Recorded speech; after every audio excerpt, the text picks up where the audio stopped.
విజయవాడలో వరదల దాటికి అజిత్ సింగ్ నగర్, పాయికాపురం, బాంబే కాలనీ, రాజరాజపేట ప్రాంతాలు నీట మునిగిన సంగతి తెలిసిందే. దాదాపు 10 రోజుల పాటు నరకయాతన అనుభవించిన ప్రజలు తమ ఇళ్లల్లో నాశనం అయిపోయిన సామాన్లన్నిటిని కూడా నడి రోడ్డు మీద పడేశారు. దీంతో పారిశుద్ధ కార్మికులు మరి ఆయా ప్రాంతాలను క్లీన్ చేసేందుకు పెద్ద ఎత్తున రాష్ట్ర వ్యాప్తంగా అన్ని ప్రాంతాల నుంచి తరలి వచ్చారు. అయితే ఇక్కడ వరద దాటికి చెత్త బాగా పేరుకుపోవడంతో ఆ చెత్తను తరలించే క్రమంలో భాగంగా ఏం చేయాలో దిక్కుతోచని పరిస్థితి.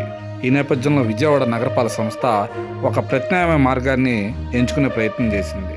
ఇలా సేకరించిన చెత్త మొత్తాన్ని ఇప్పటికే చెత్త డంపింగ్ యార్డ్లో వేసినప్పటికీ అక్కడ ఫుల్ అయిపోవడం వల్ల మరి వాటిని ఎలాగైనా తరలించాలనే లక్ష్యంతో మరి విజయవాడ నగరపాలక సంస్థ కమిషనర్ ధ్యాన్ చంద్ర ప్రత్యేకంగా ఆలోచన చేశారు.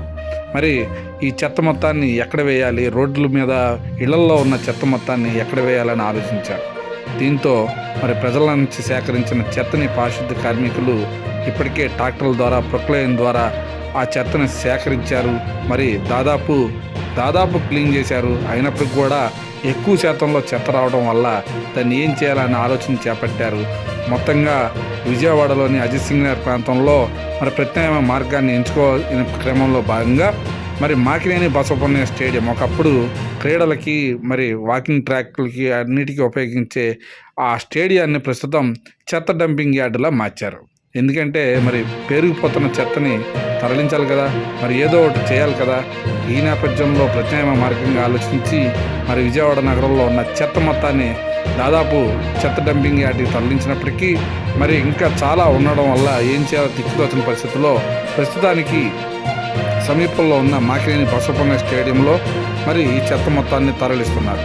మరి విజయవాడ మొత్తం వరదల దాటికి అల్లాడిపోయిన సంగతి అందరికీ తెలిసిందే.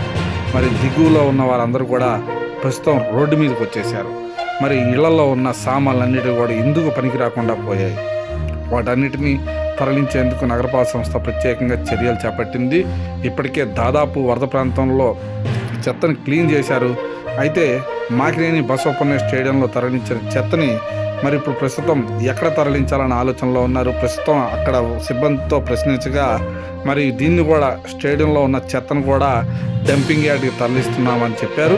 ప్రస్తుతం అయితే మాత్రం విజయవాడ నగరపాలక సంస్థకు సంబంధించిన మాకినేని బసవపున్నయ్య స్టేడియం మాత్రం ఎలా ఉందో ఇప్పుడు మీరే మీ కళ్ళతో చూడండి. చాలా దారుణమైన పరిస్థితిలో ఉంది.